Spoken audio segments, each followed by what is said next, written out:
دكتور مروان بركات، صباح الخير.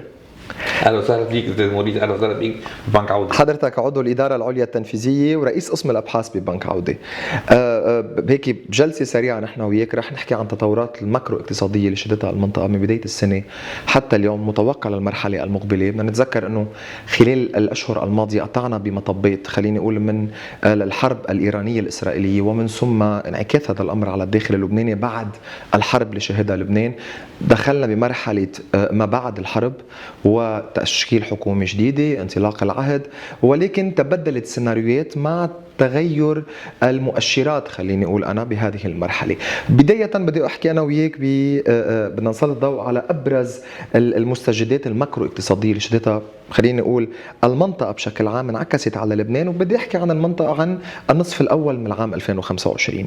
نبلش نحكي عن أول 6 شهور تنرجع نحكي عن السيناريوهات المحتملة لكامل العام 2025. نعم، الواقع انه اول 6 اشهر من العام 2025 شهدت انعطافي بالنشاط الاقتصادي والاسواق الماليه نتيجه الامور كلها اللي ذكرتها، من الانتخابات الرئاسيه لتشكيل حكومه، مش هي حكومه كفاءات، لتعيين حاكم لمصرف لبنان، للتعيينات الاداريه، لبعض الاصلاحات اللي صارت، كلها انعكست على الاقتصاد وعلى الاسواق الماليه. فمنلاقي اولا انه على الصعيد القطاع الحقيقي ارتفع الاستيراد بنسبه 16% على اول 5 اشهر من السنه بالمقارنه مع سنه. وهيدا عم نحكي نحن من بعد تشكيل الحكومه، لانه بنعرف انه الحكومه عمرها هالاشهر. نعم. يعني عم نجرب نربط التطورات السياسيه بتبدل المؤشرات الاقتصاديه. صح. ف 16% ارتفاع، مزبوط انه في 6-7% مستورد، تضخم مستورد، imported inflation، بس الاستيراد الفعلي نمي. هاي نقطة مهمة، 6.5% خلال هالفترة. كتير مهم بتقاريرنا اليوم نحكي عن التضخم المستورد يلي هو ناتج عن التضخم المسجل ببلد المنشأ. صح. يعني ولكن هيدا ما بيعني انه هي نسب التضخم تسجل بلبنان. نحن مجبورين او نتحمل تبعات هذا التضخم بالمؤشرات اللي عنا اياها. فسر لي كيف يتم احتساب المؤشرات المستوردة. ناخذ نحن كل البدين اللي استوردنا منه، نعمل لهم ويتنج، كل واحد قد في تضخم فيه ويتد بالمقارنه مع قد في عندنا امبورتس من هالبلد، فبيطلع لك ويتد امبورتد انفليشن، بتنقصها من رقم النومينال امبورت جروث، بيوصل عندك ريل امبورت جروث. لما بتقول في عندك 9.5% استيراد فعلي نمو، بالتالي هذا الشيء بيدعم توقع النمو للناتج المحلي الاجمالي يلي كنا قايلينه ب 5% رح يكون بال 2025. هذا بيدعم هالفرضيه هيدي. هيدا السؤال الاساسي. لبنان امام تحديات كبرى بما تبقى من العام 2025. نتحدث عن إصلاحات، نتحدث عن إجراءات على الصعيد السياسي الداخلية، نتحدث عن موضوع إعادة الأعمار، نتحدث عن موضوع اتفاق ربما محتمل مع صندوق النقد أو مؤجل، بنرجع نحكي عن هذا الموضوع. ولكن ما هي أبرز التحديات اللي ستؤثر على السيناريوهات المحتملة لنسب النمو لما تبقى من العام 2025؟ سؤال وجيه بمحله، بس إذا بتخليني بس خلص لك بعد المنجزات أكيد اللي حصلت بالنصف الأول طبعا. لأنه بس حكينا عن موضوع الاستيراد، بس بنفس الوقت غير مؤشرات سجل فائض بمليار و900 فعلي، مليار و900 مليون دولار فعلي. يعني الفائض، الأموال اللي دخلت إلى البلد ناقص الأموال اللي خرجت من البلد، مليار و900 مليون دولار، هي اللي دعم كمان الفريش ديبوزيتس، الودائع بالدولار النقدي بالبلد، يلي ارتفعت من 3.2 مليار دولار اول سنه الى 4 مليار دولار اليوم. اليورو بوند برايسز، اسعار اليورو بوند ارتفعت، كانت 6 سنت بسبتمبر الماضي، صارت 18 سنت اليوم. كمان طلب على الليره اللبنانيه، سمح مصرف لبنان انه يعزز احتياطياته بالعملات الاجنبيه بمليار و200 مليون دولار من اول السنه، وصلنا لاحتياطيات اليوم ب 13.5. هلا انا مخصص لموضوع استقرار سعر الصرف نقطه مهمه، اذا بترجع بسمح نرجع نحكي بهذا الموضوع. تحديات انا بقول 3 هن التحديات الاساسيه، واذا ممكن تربط لي هيدي التحديات بالسيناريوهات المحتمله. يعني اليوم هذه التحديات بيواجهها لبنان، بحال هذه التحديات قدرنا تخطيناها، اي سيناريو محتمل على صعيد النمو، واذا ما قدرنا تخطيناها شو هي السيناريوهات المحتمله لهذا العام؟ بدايه التحديات الاساسيه هي 3: حصريه السلاح، البنك ريستراكشرينج، اعاده هيكله المصارف، واتفاق مع صندوق النقد الدولي. هل أنت مقتنع بكلمة إعادة هيكلة المصارف أو إعادة تصحيح مسار القطاع المصرفي؟ اكيد يعني لأنه اليوم صار في جدل جديد هلا بالنسبه نستعمل الكلمة إعادة هيكلة مصارف. نعم. الشيء اللي عم بيصير هلا بالبرلمان هو جنرال فريم ورك لكيف تتعاطى مع المصارف، بس التحدي الاساسي هو الجاب لو، هو الفجوه الماليه. الفجوه الماليه يلي اكيد هيدي بدها تكون خاضعه خلينا نفند كل نقطة من النقاط ثلاثة. حكينا عن تحديات موضوع حصر السلاح وقرار المجتمع الدولي اليوم واللي عم نشوفه على صعيد السياسة الخارجية، 1. 2 حكينا عن الجاب لو او عن اصلاح المصارف. 3 الاي ام اف، لانه الاي ام اف ضروريه رغم الحكي اللي طلع انه بلكي ممكن انه البلد يقدر انه يتفادى الاستدانه الاي ام اف. انا بقول انه اليوم الدول المانحه ما رح تحط اموال على الطاوله لانها فرستريتد، لانه صار في يعني نوع من التململ عند المجتمع الدولي. صار في باريس 1 وباريس 2 وباريس 3 وصادر، ووضعت وعدت الحكومه باصلاحات وما نفذت هالاصلاحات. يعني اليوم بدها مراقب دولي للاصلاح الا وهو صندوق النقد الدولي تو كوميت فاندز لترجع تحط اموال على الطاوله. انا مع بهذه النقطه، ولكن التجربه اللي عشناها بكيفيه التفاوض مع الحكومات السابقه مع صندوق النقد الدولي كانت غير مشجعة. خليني أقول بمرحلة الحكومة السابقة، مرحلة كيف بلشت المفاوضات وشفنا بمكان معين، بحرجع أحكي عن هذا التفاوض لأن بيهمني أعلق هذا الموضوع أنا وياك إذا بتسمح دكتور، ضمن أي شروط؟ هل اليوم بالشروط اللي تصب بصالح فقط صندوق النقد اللي هو مؤسسة مالية واللي هو بنك بالنهاية وبده يرجع يسترد أمواله، أو لا المفاوض اللبناني اليوم يجب أنه يفاوض باسم اللبنانيين لحفاظا على ودائع اللبنانيين ضمن اي خطه اليوم، ولا يمكن اعتبار انه الخطط تاتي مفروضه من صندوق النقد. يجب ان نناقش هذه الخطط، يجب ان نحطها على الطاوله ونناقش ببنودها ونقول هذه لصالح اللبنانيين وهذه غير لصالح اللبنانيين. فكر من هيك العنوان العريض لصندوق النقد، بس نفوت بالتفاصيل اليوم على اي اسس يجب التفاوض. صح اليوم الدول. طب انا عندي كمان اذا بتسمح لي اسال عن هذا السؤال، في عدة دول اليوم اتفاقاتها مع صندوق النقد الدولي فشلت. اليوم باكستان أكثر من 33 برنامج إنقاذ وبعدنا ضمن دوابة الاقتراض. عنا تونس، عنا مصر، عنا المكسيك، عنا إذا من عدة دول اليوم، عنا ساحل العاج، عنا عدة دول فشل فيها صندوق النقد. لماذا سينجح في لبنان؟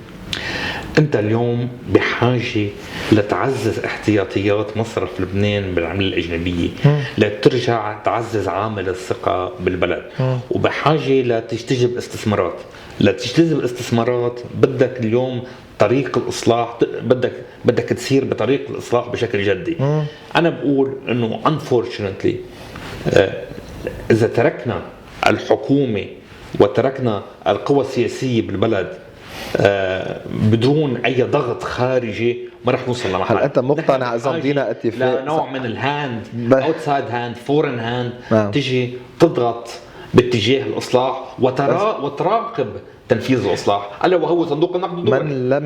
من لم يطبق الاصلاحات بعد كل الضغوط الدوليه اللي صارت وسادر وباريس 1 وباريس 2 والى ما هنالك، هل انت مقتنع انه نحن لدينا الاراده الفعليه لتطبيق الاصلاحات مش الشكليه ولكن الهيكليه؟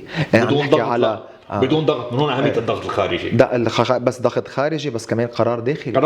وضغط خارجي. طيب بموضوع أساسي تحدثت عنه، حكيت عن موضوع حصر السلاح وحكيت عن موضوع الجاب لو يلي هي قانون الفجوة، اللي المادة 36 من قانون إصلاح المصارف يؤكد على موضوع تنفيذ هذا القانون عند إقرار خطة الفجوة المالية. 3 تحديات. حكينا عن موضوع صندوق النقد بانتظار المرحلة المقبلة. موضوع حصر السلاح كتير مهم لأنه بحاجة أنه الدولة ترجع تعيد هيبتها والجيش يرجع يعيد هيبته ويصير في صمود لوقف إطلاق النار والحفاظ على هالصمود هيدا. موضوع حصر السلاح كتير مهم، حصرية السلاح، لأنه هو شرط أساسي لإعادة الأعمار بالبلد، شرط من قبل المجتمع الدولي لإعادة الأعمار بالبلد. ما في إعادة أعمار بدون حصرية السلاح. حصرية السلاح، البنك ريستراكشرينج، الفجوه الماليه، والجاب لو، وكمان الاي ام اف.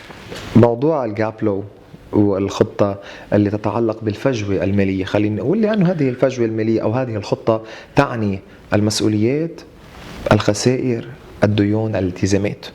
يعني من خلال هذه الخطه سنحدد بدايه المسؤوليات، من ثم ما هي الخسائر ما هي الديون والالتزامات.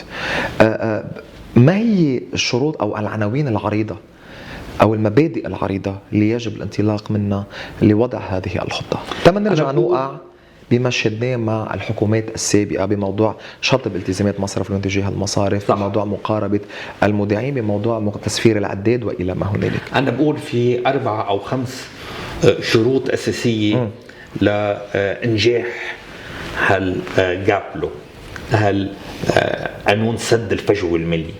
أولا الأزمة في لبنان أزمة نظامية، ما أزمة مقتنعين لا individual banks أو أزمة تقليدية. هذه أزمة نظامية، وبالتالي المقاربة للحل بدها تكون مقاربة نظامية عامة. بدك تعمل اتفاق، بدك تعمل سياسة، بدك تعمل قانون بده يكون منسق مع صندوق النقد الدولي. بنرجع لموضوع صندوق النقد الدولي، وبده يكون يأمن الخروج من الأزمة والاعتماد بشكل أقل وأقل بشكل تدريجي على الكاش ايكونومي، البريكيريس كاش ايكونومي. النقطة الأولى. النقطة الثانية بده يأخذ معي الاعتبار شو في موجودات اليوم عند المصارف وعند مصرف لبنان. يعني عند المصارف في اليوم بحدود 8 مليار دولار موجودات ريل اسيتس، ما بين الفيكس اسيتس وما بين الاستثمارات بالخارج، بيطلعوا كلهم سوا على بعضهم ما بين الكاش اللي عندها اياهم بحدود 8 مليار دولار. وفي عند مصرف لبنان 11.5 مليار دولار. واضيف الى ذلك الذهب. يعني الذهب اليوم قيمته 30 مليار دولار، يلي 100% من ناتج المحل الاجمالي. 30 مليار دولار 100% من ناتج المحل الاجمالي. اعلى بلد كاحتياطي ذهب للناتج بالعالم كله. تاني بلد اوزبكستان عندها 25% نسبة احتياط الذهب الى الناتج. يعني قادر انت تتفرغ على قسم من احتياط الذهب ولو انه جزء منه صار فيه بتقول خبي قرشك الابيض لنهارك الاسود. هيدا هو نهار الاسود. طب اليوم اصريت تحكي عن موضوع الذهب. كيف يمكن استثمار جزء من هذا الذهب من دون البيع؟ إذا اليوم في كتير آليات وفي كتير خطط اليوم يمكن الاستفادة، يمكن الرهن جزء، يمكن اليوم الاستثمار جزء أو إلى ما هنالك. بالنسبة للموديل اللبناني، الموديل اللبناني خليني أقول نحن أي طريقة هي الأنسب للتصرف مع جزء من هذا الذهب تعتبر لنقدر نستفيد منه بطريقة أنا بقول لك بلو فاليو.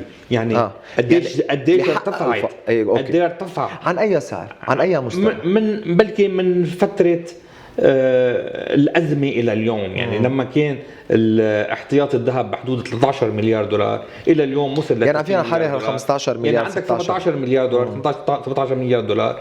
هيدي فيك تستعمل. كيف تتصرف فيهم؟ تتصرف فيهم يا أما بتستثمرهم بشكل أفضل، يا أما بترهنهم، يا اما بتسيرهم. يعني فعندك عدة. لكن هو الافضل اليوم الاستثمار او الرهن، خليني ولو الاستثمار بيكون افضل من التسييل. بس كمان لأن نكمل لك على موضوع التحديات للفجوة المالية. كمان التحدي الأساسي هو إنه لازم نفك الترابط ما بين ميزانية مصرف لبنان وميزانية المصارف، خصوصا بالعملات الأجنبية. ما ننسى إنه هالربط ما بين الميزانيتين هو كان أحد الأسباب الأساسية للأزمة اللي عم نشوفها اليوم. والنقطة الرابعة أو الخامسة هي إنه اليوم على الدولة اللبنانية بشق التنفيذي والتشريعي، حكومة وبرلمان، انه هي تقوم بخطة والمصارف عليها انه تتكيف مع هالخطة. ولكن المسؤولية هون هي عند الحكومة وبالتشاور مع والتعاون مع مصرف لبنان. طبعا بموضوع التحديات اليوم شدنا بموضوع إصلاح المصارف، خلينا نقول شد حبال بضرورة حماية الاستقلالية مصرف لبنان. عم نشوف الصراع الموجود اليوم بين الرئيس الأمريكي ترامب وجيروم باور رئيس الفدرالي الأمريكي بموضوع أسعار الفوائد. وصلنا لحد التهديد بالإقالة وإلى ما هنالك، ولم يخضع جيروم باور اليوم لقرارات خليني أقول أو لتوصيات الرئيس الأمريكي بموضوع أسعار الفوائد. قديش مهم اليوم على الصعيد النقدي المالي أن نقدر نحافظ على هذه الاستقلالية لمصرف لبنان انطلاقا من مواد قانون النقد والتسليف اللي بتصون وبتحافظ على هذه الاستقلالية؟ كتير مهم.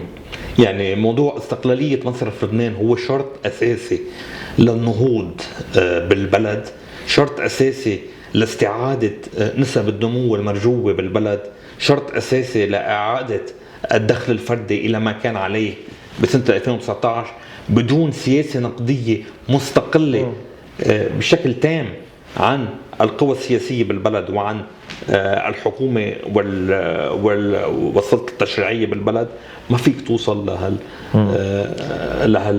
المستقبل المرجو على الصعيد الاقتصادي والمال العام. تحدثنا عن مصرف لبنان، استقرار سعر الصرف اليوم من أكثر من 13 شهر، نحن عن 89,500 عم نحكي على الليرة بأسواق الموازية. رغم كل ما قطعنا فيه، عم نحكي حروب إقليمية وحروب داخلية وحتى تعثر الحكومي اللي كان صار عن تشكيل الحكومة وموضوع انتخاب الرئيس وإلى ما هنالك. بداية كيف حافظت هذه الليرة على هذا الاستقرار ضمن السياسة اللي كانت معتمدة من الحاكم السابق لمصرف لبنان بالإنابة، خلينا نقول الدكتور وسيم منصوري، ومن ثم مع الحاكم الحالي، بالتوازي مع استمرار هذه التعميم اللي ساهمت بضخ الدولارات بالأسواق وسقف وارتفاع سقف السحوبات. كيف قدرت هذا سعر الصرف أن يحافظ على استقراره رغم كل هذه التحديات؟ نعم، أنا بقول 3 عوامل.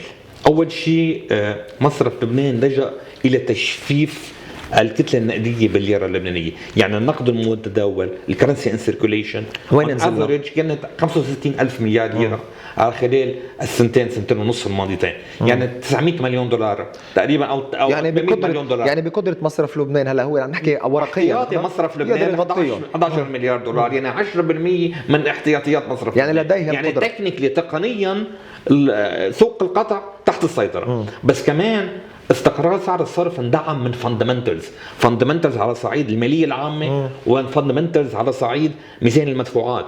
يعني على صعيد المالية العامة الإيرادات كانت تفوق النفقات بخلال هالفترة وما زالت مكملة، مع عندنا فائض عند الدولة، فائض صغير بس عندنا فائض عند الدولة اللبنانية بالمالية العامة. وميزان المدفوعات كمان في فائض لأنه الأموال اللي عم تفوت على البلد أكثر من الأموال اللي عم تخرج بالبلد. يعني كتلة الليرة اللبنانية ما عم تتضخم بشكل انه تاثر سلبا على سعر الصرف، في حين انه كتله العملات الاجنبيه عم بتزيد، لانه عم بيصير في تحويلات من الخارج بالعملات الاجنبيه. التفاعل بين الكتلتين هو لصالح الليره اللبنانيه، ادى الاستقرار واتاح الى مصرف لبنان الى تعزيز احتياطياته بالعملات الاجنبيه. انطلاقا من موضوع استقرار سعر الصرف، ولكن ذكرت نقطه مهمه جدا، الايرادات تخطت النفقات. الدولة اللبنانية فعليا لا تنفق حاليا، يعني قدرنا عم نساهم باستقرار سعر الصرف على حساب ميزانية أو موازنة الدولة اليوم نفقاتها محصورة جدا بتغطية رواتب وأجور بعض الأكلاف، ولكن غياب للاستثمارات غير الانفاق الاستثماري، غياب لأي محفزات. خليني أقول طيب وين الكلفة أكتر؟ إنه أنا الدولة اللبنانية اليوم تروح على عصر لهذه النفقات بحجة تسجيل فائض بالنسبة للإيرادات والمساعدة باستقرار سعر الصرف أو انعكاس على سعر الصرف، أو لا أني أنا أرجع ساهم كموازنة الدولة اليوم بالتعاون مع القطاع الخاص بإرجاع ضخ الاستثمارات بتحفيز القطاعات اليوم اللي لحالها رح ترجع تخلي يصير في هذا السايكل وبتأدي بنهاية المطاف إلى استقرار سعر الصرف. أي مقاربة هي الأفضل؟ all of the above. يعني اثنين مع بعضهم. يعني اليوم بحاجة لاستقرار بالمالية العامة. ما ننسى انه هالعجوزات الكبيرة بالمالية العامة هي اللي ادت الى الازمة الحالية، لانه رح تحولت لديون، لانه كل عجز وراء عجز تحول لديون. صح. وبنفس الوقت انت بحاجة لتصرف، من هون اهمية المساعدات الخارجية، بحاجة لتصرف من شان لتأمن الاستثمارات لسيما بالبنية التحتية، وبالتالي توليد قيم مضافة على صعيد النمو بالبلد وعلى صعيد الاقتصاد الفعلي بالبلد. العملات حول العالم لديها سيادة، يعني سيادة العملة اليوم. فعليا الليرة اللبنانية متى تستعيد سيادتها؟ 1 2 ومتى تستعيد دورها الأساسي؟ نعرف أنه العملة بكل دولة لديها فعليا functions، يعني مهام معينة. بداية متى تستعيد سيادتها ومتى ترجع تتحول، ما تبقى عملة ثانية مربوطة. نحن كنا نقول من زمان كل دولار هو 1500 ليرة، اليوم صرنا منقول قديش بالقلب، يعني قلبت، لأنه تراجعنا نحن حكما نتيجة التدهور اللي صار على صعيد سعر الصرف. ولكن متى تستعيد دورها؟ 1 ومتى تستعيد أدوارها الفعلية كعملة وطنية؟ صح. أول شيء ذكرت أنه العملة وجه من أوجه السيادة. صحيح، لأنه أوجه السيادة هي 3: الجيش، الأرض والعملة. بالتالي العملة وجه من أوجه السيادة، ومن هون أهمية حمايتها وصونها وتعزيز أدوارها. unfortunately الليرة اللبنانية رغم أنها مستقرة بالبلد على آخر سنتين ونص، إنما ما استعادت أدوارها، أدوار اللي بتستحوذها أي عملة بالعالم، يلي هي أداة تداول، أداة محاسبية، ستور اوف فاليو، أداة ادخار، وأداة إقراض. ما استعدت هالادوار، لانه العمله اليوم يعني اليوم لما بتروح لتشتري عم تدفع اكثر بالدولار اكثر ما هي بالليره اللبنانيه. هلا في هالتعديل لقانون النقد والتسليف انه عم بيسمحوا باصدار 500,000 والمليون ليره، ممكن انه تساعد شوي على صعيد استعاده الليره اللبنانيه دورها كاداه للتداول. اداه محاسبيه، اليوم الافصاح عم بيصير اكثر بالعملات الاجنبيه بالدولار، لازم الافصاح بالدولار يكون تكاملي مع الاصلاح بالليره اللبنانيه، لازم يبقى هو الاساس المحاسبي. الموضوع الثالث الادخار. مزبوط انه اليوم الفايده على الليره اكثر من الفايده على الدولار، الفايده على الدولار 0% تقريبا. بس هالشيء ما عم بيؤدي انه يصير في عندنا تحويلات مهمه من ودائع بالدولار الى ودائع بالليره اللبنانيه، يلي فينا نقول انه الليره اللبنانيه استعادت دورها كأداة ادخار. واكيد ما استعادت دورها كأداة للتسليف، لانه ما عم تستعمل للاقراض، علما انه كثير مهم استعمال الليره اللبنانيه للاقراض لاعاده الوساطه الماليه بشكل عام بالبلد. دكتور منور اكيد حضرتك رئيس قسم الابحاث ببنك عوده، شكرا لك. اهلا وسهلا فيك. اهلا.